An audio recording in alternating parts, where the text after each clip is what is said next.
Samajwadi party ने कि कितने परसेंट आरक्षण, तो हम बता दें दुबे जी, इसमें इस सवाल को मत पकड़ो, इसमें दुर्घटना हो जाएगी।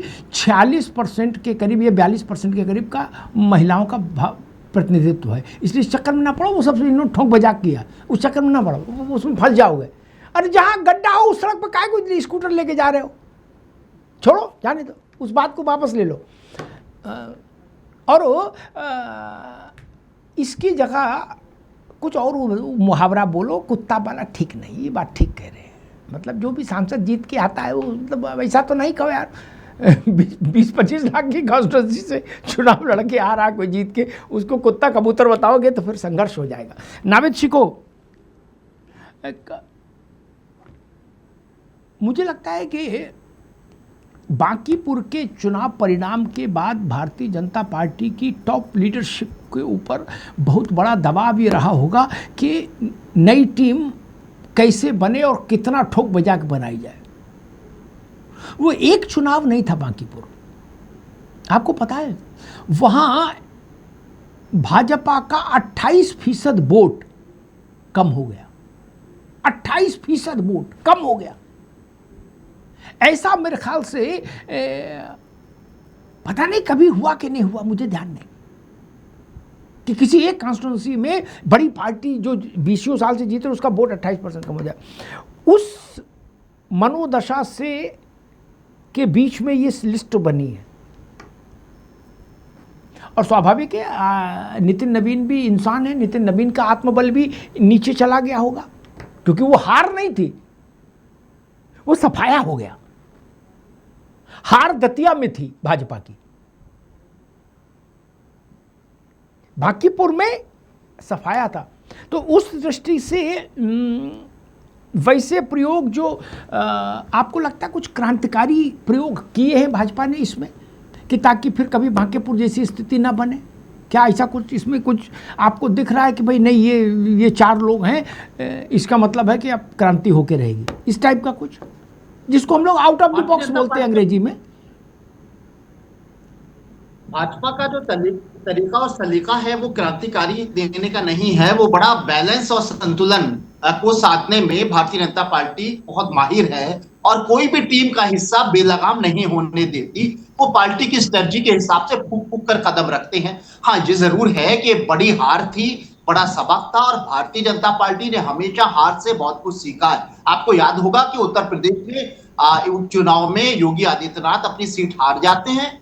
बड़ी हार थी, बड़ा संकेत था, भारतीय जनता पार्टी के पसीने छुड़ा देने वाली वो भी एक बड़ी हार थी। लेकिन उसके बाद सबने अपनी कमी को समझा, अपना चेंज लाए और फिर सफलता की तरफ बढ़ने लगे। ये बात बिल्कुल सही है कि बड़ा संकेत है, लेकिन ये टीम में बहुत सारी चीजें ऐसी नजर आ रही हैं जहां पर वो अपने जो ट्रेडिशनल तरीके हैं, जो एक 80-20 वाला मामला है, या बहुत सारी ऐसी चीजें हैं जहां पर पुराने लोगों को कहीं ना कहीं इग्नोर करना। मैं बार बार वसुंधरा जी की बात कर रहा हूं, कुछ ना कुछ वो चेंज लाने की कोशिश कर रहे हैं। और जहां तक ये बात हो रही है कि एक मुस्लिम चेहरा प्रमोट कर दिया गया उत्तर प्रदेश का, 2 मुस्लिम हो गए उत्तर प्रदेश से, तो मुझे लगता है कि ये राजनीतिक शिष्टाचार से तो अच्छी बात है और ये होना भी चाहिए कि समाज का एक वर्ग है उसको भागीदारी हिस्सेदारी मिलना चाहिए। लेकिन जो पॉलिटिकल स्ट्रेटजी उत्तर प्रदेश की है ये उसके खिलाफ है। ये बात जो कह रहे थे कांग्रेस के साथी रवि प्रताप सिंह जी, ये बात मेरे समझ में आती है, क्योंकि हमारे योगी आदित्यनाथ जी की स्ट्रेटजी बिल्कुल अलग है।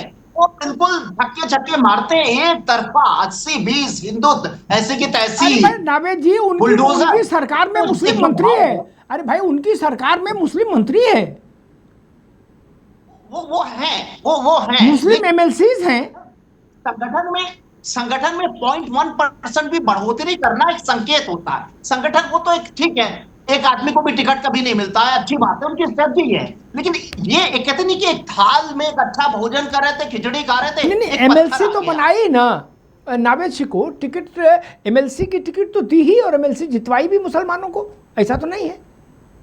एमएलए की नहीं दी तो एमएलसी की तो थी। एमएलसी में तो और एक बार रुक जाओ, एमएलसी में तो और आराम होता है। एमएलए में तो भाग दौड़ बहुत, रुपया पैसा भी खर्च करना पड़ता है, सिर्फ टवल बहुत है। एमएलसी में तो इधर टिकट मिली उधर झप से हो गए, 2 रुपया खर्चा नहीं, क्या बीड़ी भी नहीं पिलानी किसी को, कोई वैल्यू नहीं है। सांकेतिक होता है, सांकेतिक होता है, कोई मतलब नहीं है। संगठन बड़ी चीज होती है, टिकट देना बड़ी चीज होती है, हिस्सेदारी वो होती है, वो तो कहीं ना कहीं वैश्विक तरीके से, सामाजिक तरीके अच्छा, से आप ये कह रहे हो मतलब एमएलए ही होना महत्वपूर्ण है, एमएलसी होना महत्वपूर्ण नहीं, एमएलसी कोटे से मंत्री होना महत्वपूर्ण नहीं? मैं एक चीज रख दूं, देखिए जी ऐसा है कि पासित हो चाहे दूसरे साथी हो, ये लोग अपने, ये मैं आंखों देखी बात बता रहा हूं बड़े साक्ष्यों के साथ, ये लोग आप उनको अपने सिर पे बैठा लो, अपने परिवार का एक वोट नहीं दिलवा पाते, ये भारतीय जनता पार्टी जानती है। उसके बाद आप संतुलन बनाने के लिए 1% 2% हिस्सेदारी दो, लेकिन योगी जी की ये स्ट्रेटजी नहीं है कि आप एक कदम भी आगे बढ़ो। नहीं, नावेद क्योंकि भाई, यहाँ पर नावेद भाई, ध्रुवीकरण, मुझे लग रहा है तब तो आपको भाजपा की इस बात के लिए तारीफ करनी चाहिए आपके ही मुताबिक, जब भाजपा ये जानती है उसकी हाँ, लीडरशिप, एक मिनट, कि इनके जो मुस्लिम चेहरे हमारे यहाँ घूम रहे हैं, वो पूरी सब्जी खा रहे हैं या बिरयानी खा रहे हैं, इनके पास अपने घर का वोट भी नहीं, उसके बाद भी वो उनको बनाए हुए है, तो इस बात के लिए तो प्रणाम करो। नहीं, ये राजनीतिक नैतिकता है, नैतिकता है, प्रणाम, सराहना, सराहना। भाई जब आपके मुताबिक वो जान रहे हैं कि इनके बस में ये 2 वोट नहीं, उसके बाद भी गाड़ी घोड़ा मकान दुकान लाल बत्ती पीली बत्ती सब चल रहा है ना, सराहनीय है, सराहनीय है, ये सराहना माननीय करने मंत्री लायक है, बिल्कुल सही, तो है ही ना आदमी। राजनीतिक नैतिकता है। आज के दौर में जब आप परिणाम नहीं दे पाते तो आपको पार्षदी की टिकट देने को कोई तैयार नहीं, ऐसे में वो मंत्री बनाए हुए हैं, तो छोटी बात है क्या? बड़ी बात है, सराहनीय है। ये भी भाई ख्याल रखना चाहिए। रवि प्रताप जी,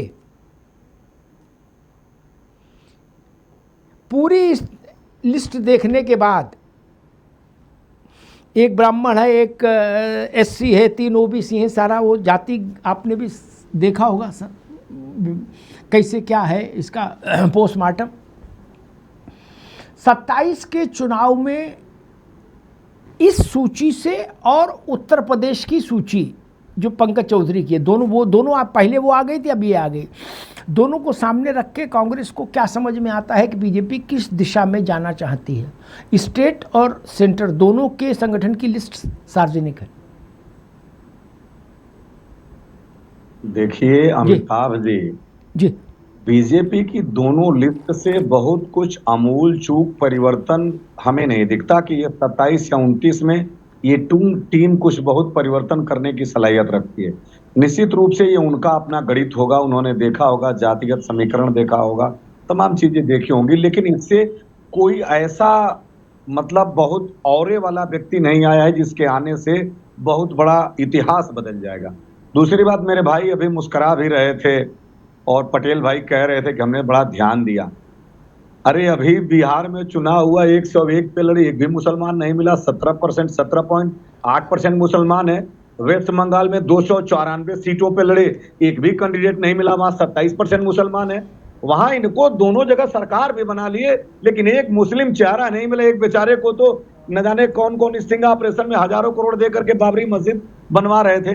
तो मेरे भाई आपकी ये सच्चाई आपके चेहरे से मेल नहीं खाती, आप विद्वान व्यक्ति हैं, कम से कम कुछ डिफेंड करिए तो सोच के करिए। दूसरी बात, अमिताभ जी देखिए, राजनीति में संगठन का होना बड़ा आवश्यक है, होना भी चाहिए, लेकिन आज इनकी टीम है तो हमें कुछ भी कहने का अधिकार नहीं है। ये लड़े, लेकिन ये वो औरा कहां से बदलेंगे जो ये अकर्मण्यता का औरा लाए, जो इनके यहाँ जितने, एक बारिश तक तो हमारे यहाँ दुल्हन की मेहंदी नहीं छूटती है, इनके यहाँ जितने एक्सप्रेसवे बने वो एक बारिश नहीं झेले, एक बारिश नहीं झेले। वो चाहे बुंदेलखंड हो, चाहे वो गंगा एक्सप्रेस हो, चाहे लखनऊ से कानपुर वाला हो, चाहे आपके यहाँ से पूर्वांचल वाला हो, चाहे पूर्वांचल का लिंक एक्सप्रेस हो, एक भी एक्सप्रेसवे कोई 7 दिन, कोई 5 दिन, कोई 17 दिन, कोई 30 दिन, कोई 11 महीने, इतने ही दिन चले हैं। मतलब एक बारिश नहीं झेल पाए अपने उद्घाटन के बाद, और कोई सुबह उद्घाटन किए शाम को गिर गया। जल जीवन में घर तक पहुंचा रहे थे पानी, वो रास्ते में जाके रुक गया। जो कह रहे थे कि गड्ढों से मुक्त कर देंगे सड़कों को, गड्ढों से युक्त कर दिया। 26,000 स्कूलों को बंद कर दिया और 28,000 दारू की दुकानों को खोल दिया। तो ये इनके ऊपर जो स्टिग्मा लगा है काम न करने का, अपने लोगों को ठेका देने का, और भगवान, ठीक है, एक मिनट, एक छोटी सी टिप्पणी करूंगा फिर आगे चलूंगा। एक बार ऐसे ही विषय आया था तो मैंने कहा था, ऐसे मंच था किसी चैनल पर, रोज के डिबेट वाला, उन्होंने कहा दारू के बंद। मैंने कहा गोविंद बल्लभ पंत से उत्तर प्रदेश में आज तक या जवाहरलाल जी से मोदी तक आज तक, यही इतिहास है संसदीय जीवन का।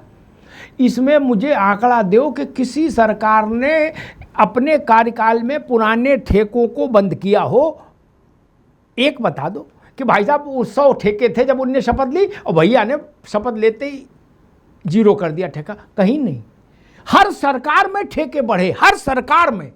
जितने ठेके गोविंद बल्लभ पंत के समय में थे, संपूर्णानंद के समय में बढ़ गए उनमें से। फिर जितने ठेके जवाहरलाल जी के समय थे, इंदिरा गांधी के समय में बढ़ गए, और इंदिरा गांधी के समय में जितने थे उससे मनमोहन सिंह के समय में बढ़ गए। तब देसी को भी इकट्ठा कर देंगे। मुझे ये समझाओ कि शराब के प्रति कौन सी पार्टी ने ये कहा कि ना भैया, नीतीश कुमार को छोड़कर कौन है? पार्टी ने इतने स्कूलों को बंद कर दिया। गजब बात कर रहे हो। ये कौन है ऐसा नीतीश बाबू के अलावा पूरे देश में जो ये कहे कि मुझे शराब से एलर्जी थी? अरे रात में सब लोग ढकोल ढकोल पी रहे हो, हैं? शराब से काहे की एलर्जी है यार? बेकार बात कर रहे हो। चखना खा रहे हो, दवा पी रहे हो और डिस्को कर रहे हो।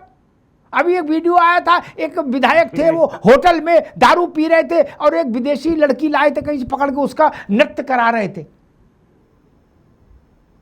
तो अंगूर की शाम की दवाई के अलावा क्या होगा? और मुझे याद है पढ़ाई अरे रुक जाओ भैया, ये बात आपको तब समझ में नहीं आई जब आपके मुख्यमंत्री थे कि पढ़ाई जरूरी है। आपकी सरकार में गुटखा और शराब नहीं बिकती थी। ऐसी बात ना करो यार कि एकदम गौतम बुद्ध हो जाओ। दुबे जी को मैं एक प्रैक्टिकल बात याद दिला दूं, हालांकि आज शराब का विषय नहीं था लेकिन रवि भाई ने उठा दिया। तो अखिलेश जी मुख्यमंत्री बने थे जब, और पहली प्रेस कॉन्फ्रेंस थी नावेद को, तो शाम की दवाई की चर्चा आई थी कि नहीं आई थी? स्कूल, कॉलेज, यूनिवर्सिटी, सिलेबस, अंतरिक्ष, नासा, किसी की चर्चा नहीं आई थी। लेकिन शाम की दवाई की चर्चा आई थी कि नहीं आई थी? बोलो जय श्री राम। क्या इससे उसकी महत्ता सिद्ध नहीं हो जाती? दुबे जी बोलो जोर से जय श्री राम। किसी विषय की चर्चा नहीं आई। गरीबी, जातिवाद, जाति जनगणना, फलान ढिकान, कुछ नहीं। शाम की दवाई, पहली प्रेस कॉन्फ्रेंस। बताओ भैया दुबे जी। अब आपके रिश्तेदार कह रहे हैं कि बताइए ठेके खोल दिए। सबकी जान तो वहीं बसी है अंगूर की बेटी में।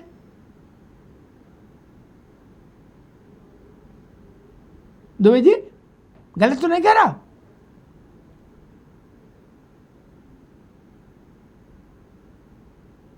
जवाब देता हूं जी जी। नहीं, सही जवाब तो तब होता जब आप 2 घूंट लगा लेते। जी सुनिए, अब मैं आपको बताऊं, पहली बात तो ये जो आपने बोला था महिलाओं की भागीदारी का, तो वो बहुत जरूरी है। हाँ। 46% नहीं है महिलाओं की भागीदारी इनकी मात्र 20% से भी कम है। 65 में सिर्फ 12 महिलाएं हैं। आप काउंट कर लेना, मेरे पास लिस्ट है, इसलिए मैं बता रहा हूं। ठीक है। एक दूसरा, हिंदुस्तान में कोई एक ऐसा स्टेट बता दो जो शराबबंदी हो लेकिन एक पर्टिकुलर शहर में शराबबंदी की छूट हो। ऐसा तो हमने कोई स्टेट देखा ही नहीं।